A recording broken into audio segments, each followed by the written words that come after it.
Day for Zimbabweans as Emmerson Mnangagwa has been sworn in as the new interim president. He is currently addressing the crowds at the National Sports Stadium in Harare. We take you there live. And what might have occurred during that critical phase in the life of our nation, let us all accept and acknowledge his immense contribution towards the building of our nation.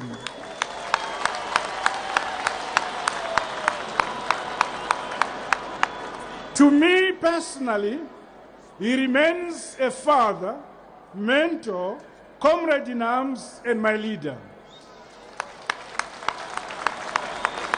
We thus say thank you to him and a trust that our history will grant him his proper place and accord him his deserved stature as one of the founding fathers and leaders of our nation.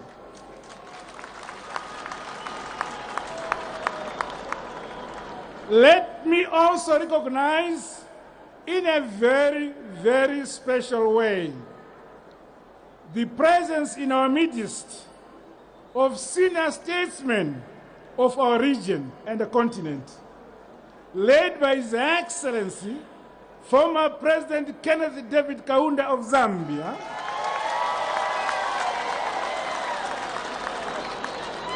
he remains the only living member of the foundational frontline states grouping, which is synonymous with the decolonization process in our region.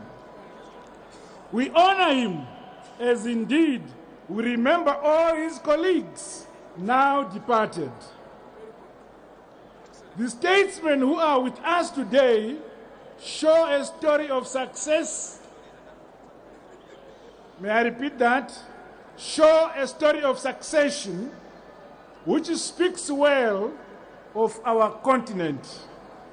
It is a narrative that must get bolder and bolder as generations hand over to succeeding ones, all in amity.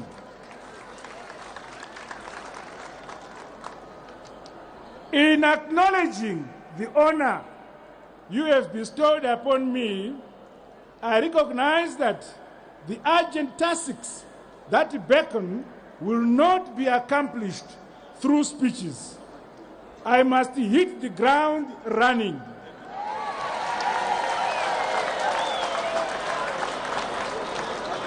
We all need to summon and unleash in consent towards taking this great nation beyond where our immediate past president left it. For close to 2 decades, this country went through many developments. Whilst we cannot change the past, there is a lot we can do in the present and the future to give our nation a different, positive direction. As we do so, we should never remain hostages of our past. I thus humbly appeal to all of us that we let bygones be bygones, readily embracing each other in defining a new destiny of our beloved Zimbabwe. The task at hand is that of rebuilding our great country. It principally lies with none but ourselves to do so. I implore you all to declare that never again should the circumstances that have put Zimbabwe in an unfavorable position be allowed to recur or overshadow its prospects.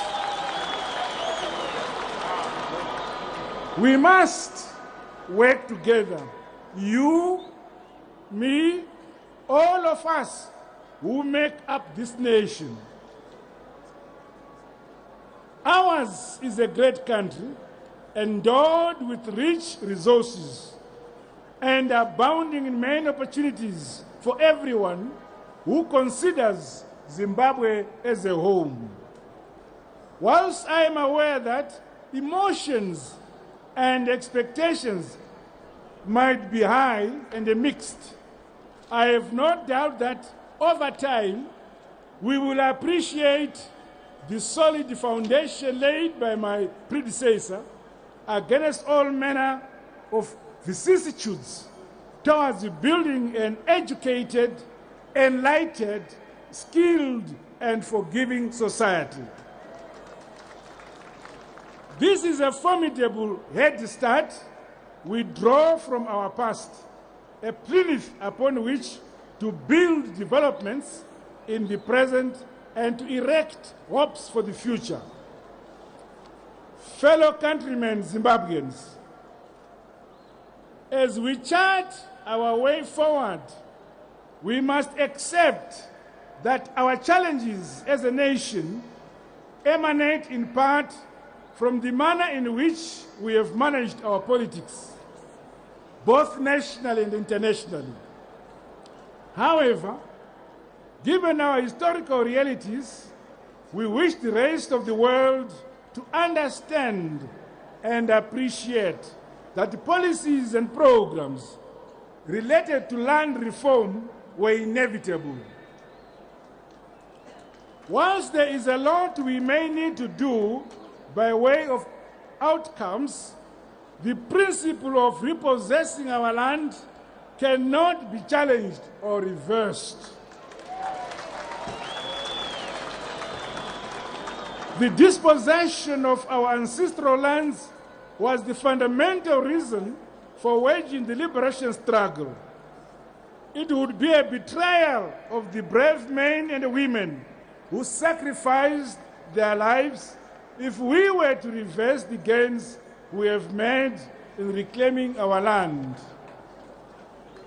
Therefore, I exhort beneficiaries of the land reform program to show their deservedness by demonstrating commitment to the utilization of the land now available to them for national food security and for the recovery of our economy. They must take advantage of programs that my government shall continue to avail to ensure that all land is utilized optimally. To that end, my government will capacitate the Land Commission so that it is seized with all outstanding issues related to land redistribution.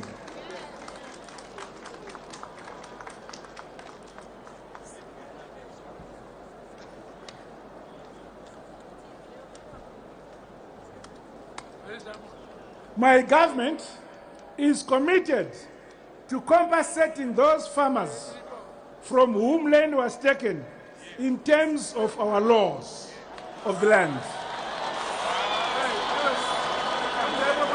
As we go into the future, complex issues of land tenure will have to be addressed both urgently and definitively. We dare not prevaricate on this key issue. Events leading to this historic day attest to the fact that we are a unique nation, one which is clear about what it wants and what it does not want. Ordinarily, many nations, including those in the developed world, would not have ended with the sort of outcome we celebrate today. Credit goes to every Zimbabwean and to my predecessor who invested a lot towards a peaceful resolution of the challenges of the situation that had arisen in our country. From events preceding this occasion, we stand apart as a unique nation driven by mutual tolerance, peace, and unity, which we have displayed in the past few weeks. This is a wonder to the world, indeed a proud page we have added to the science of conflict resolution and settlement. That peace and harmony should be characteristic of how we relate to one another before, during, and after the 2018 harmonized democratic elections next year. I commit to you today that these elections will be held as scheduled.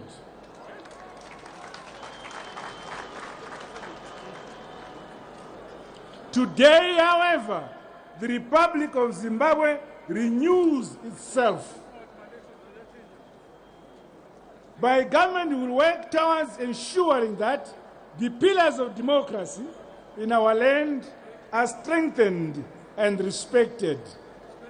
We fully reaffirm our membership of the family of nations and express our commitment to playing our part in all regional, continental, and international organizations and arrangements in order to make our modest contribution towards a prosperous and a peaceful world order.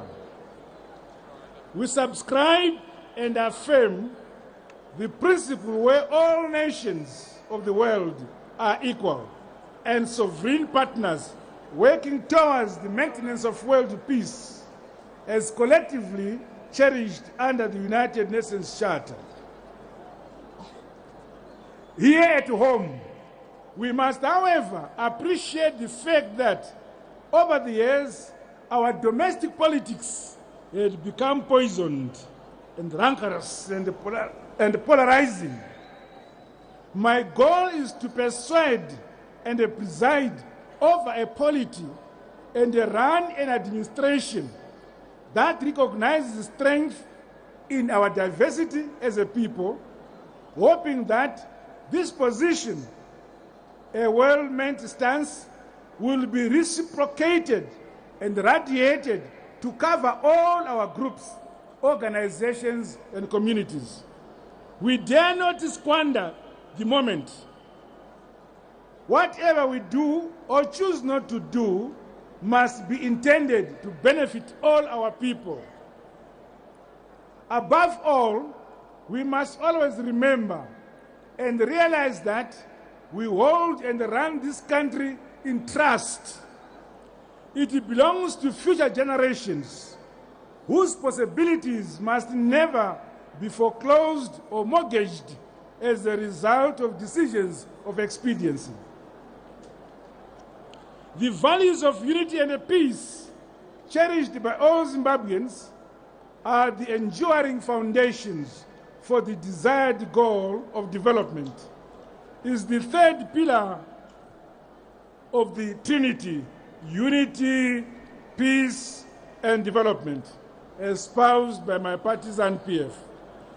Our economic policy will be predicated on our agriculture, our command agriculture, which is the mainstay, and on creating conditions for an investment-led economic recovery that puts a premium on job creation.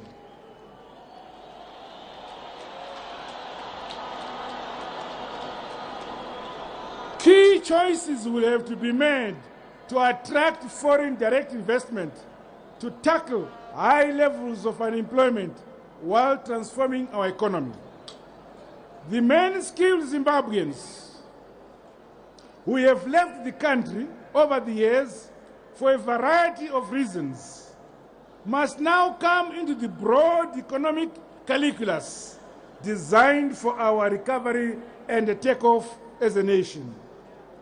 Of course, the fiscal and the social infrastructure must be repaired and expanded to position our country in readiness for economic growth, employment creation, equity, freedom, and democracy, and for the provision of vital social goals, principally health, shelter, clean water, education, and other key social services.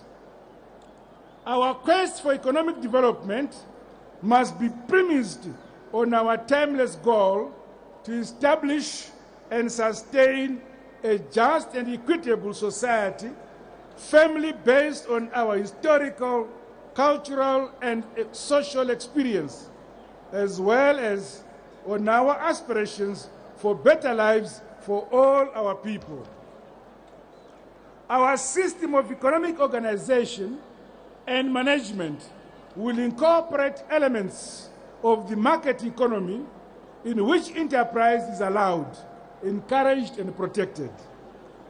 The fabulous natural resources we have as a country must now be exploited for the national good.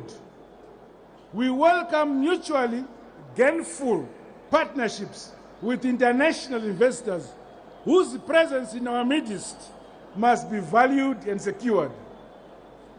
The bottom line is an economy which is back on its feet.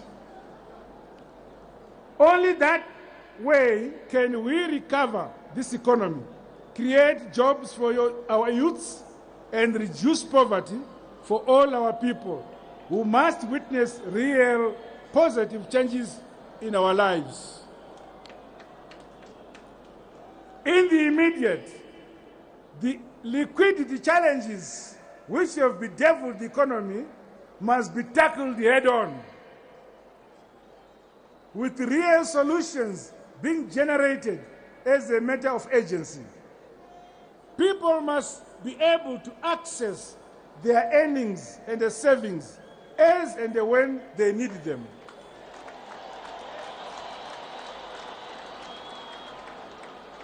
As we focus on recovering our economy, we must shed misbehaviors and the acts of indiscipline which have characterized the past. Acts of corruption must stop.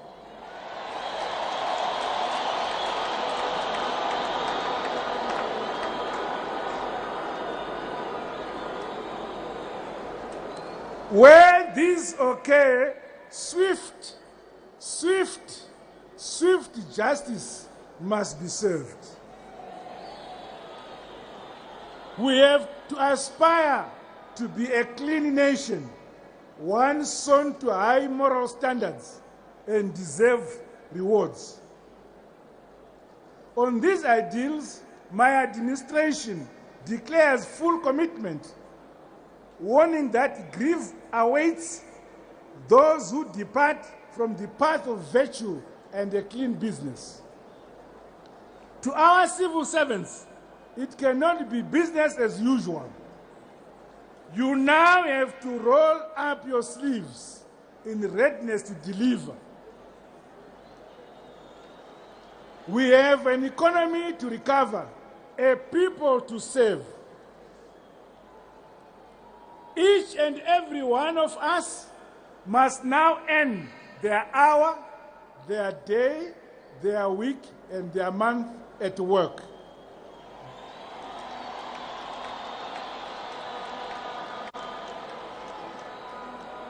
Gone are the days of absenteeism and salutary application, days of unduly delay and forestalling decisions and services in the hope of extorting dirty rewards. Those days are over.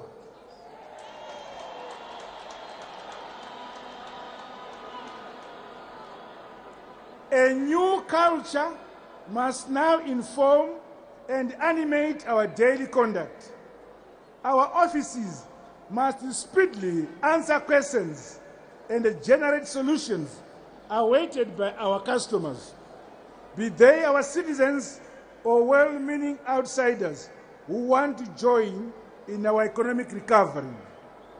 Flexibility must be built into our operations so that the machine of government does not become one huge, ponderous stumbling block to decisions that must be made and communicated expeditiously. The culture of government must change, and change now.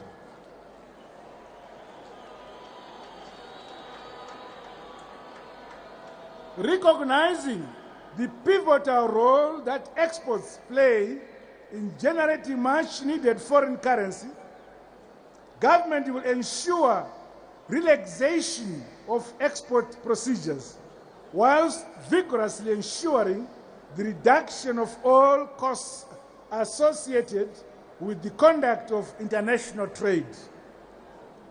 The establishment of special economic zones will be accelerated in order to attract investment and increase exports. The maintenance of economic stability and confidence amongst the transacting public, the local business community, and foreign investors remains key to our reform agenda. My government will ensure financial sector viability and stability. We will put in place measures that encourage saving through bank deposits and other appropriate financial instruments which bring fair rewards to depositors.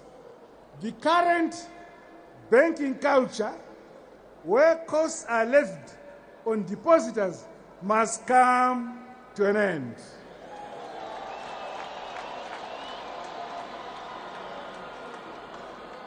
To reduce the high country risk perception among existing and prospective investors, government will henceforth ensure that its domestic and internal debt obligations are serviced.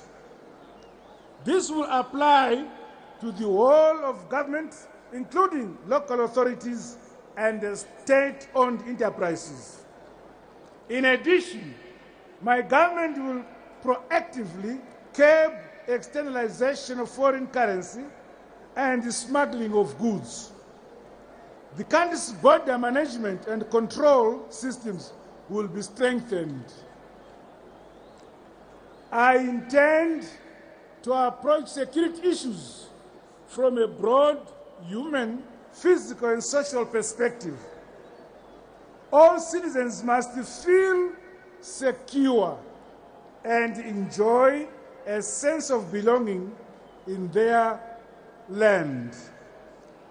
All activities that the national security institutions aim to achieve must be focused on overall human security, to include, among others, security from disease, hunger, unemployment, illiteracy, and extreme poverty. We must pay equal attention to all these areas, enhancing the capabilities of our security services so that they are able to deal decisively with all threats. Today, the Republic of Zimbabwe enters the second phase of its birth. We emerge to fully affirm our belonging to the family of nations. We harbor no ill or belligerent intentions against any other nation. The Southern African Development Community, SADC, is our home. We founded it from its beginning, and we recommit ourselves to furthering its vision and ideals. As we journey outward from our SADC house, we fully realize that we belong in the bigger house and family, the African Union. Once we were not free at the birth of the OAU, which championed the total liberation of the entire African continent from colonialism, we were creators of sterling efforts of the OAU through its Liberation Committee. The African Union itself, the sequel to the OAU, is our national home and a collective resource as Africans.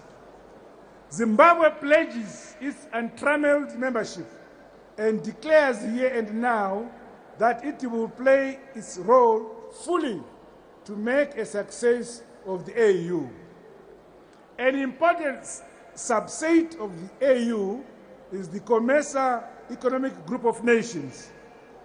There, we are committed to contributing meaningfully to the realization of the AU Agenda 2063. Zimbabwe's journey since independence has provided us with many lessons, some pleasant, others not so pleasant. In particular, some bigger nations have attempted to make us bend to their dictates. We have, however, successfully maintained good relations with the preponderant majority of the family of nations. I stand here today to say that our country is ready and willing for a steady re-engagement with all the nations of the world.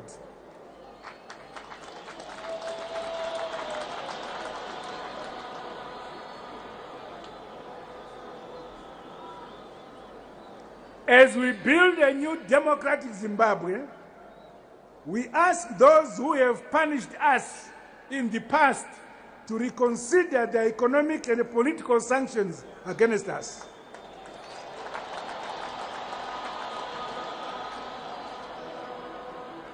Whatever misunderstandings may have subsisted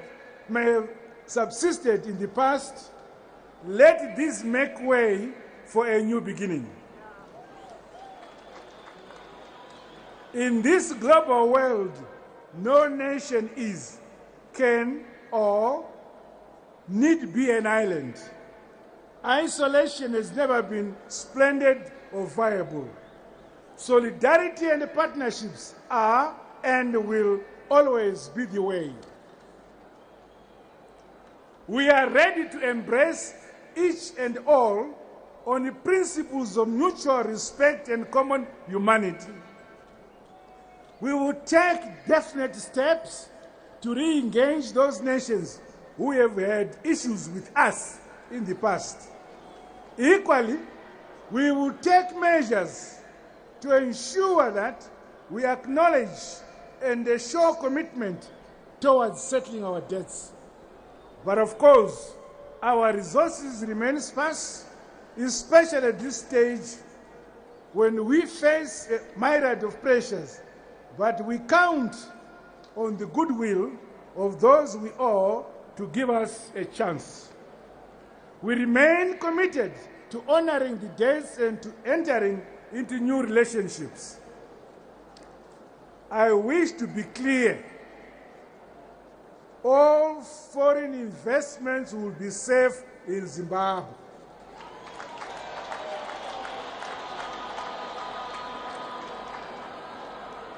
We will willfully abide by the terms of bilateral investment promotion and protection agreements, which we have concluded with a number of nations.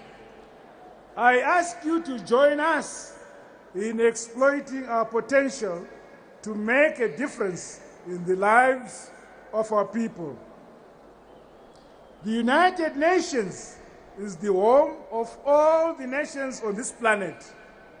We will contribute to the overall thinking and management of world affairs.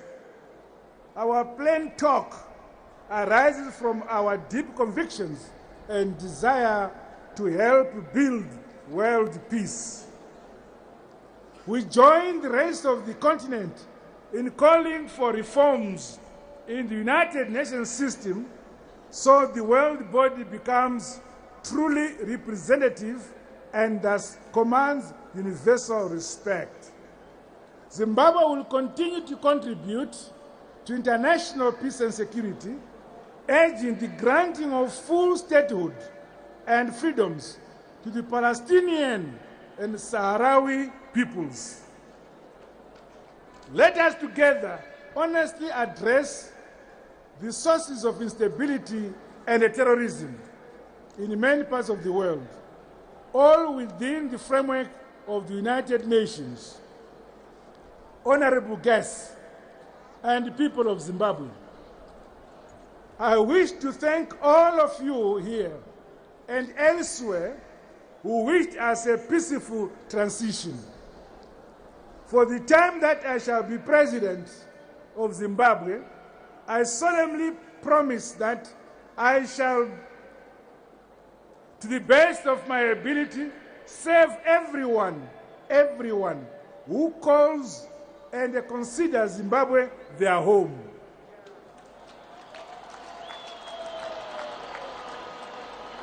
I encourage all of us to remain peaceful, even as preparations for political contestations for next year's harmonized, free and fair elections gather momentum. The voice of the people is the voice of God.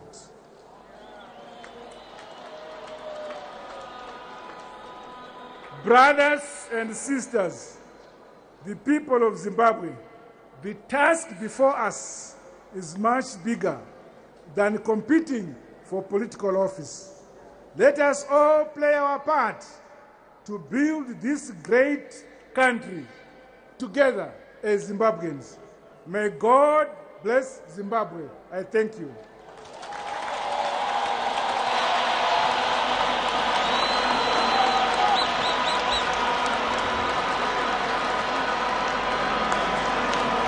A big round of applause for the address by the President. Zimbabwe oye! Zimbabwe oye! Zimbabwe oye! Thank you. Thank you.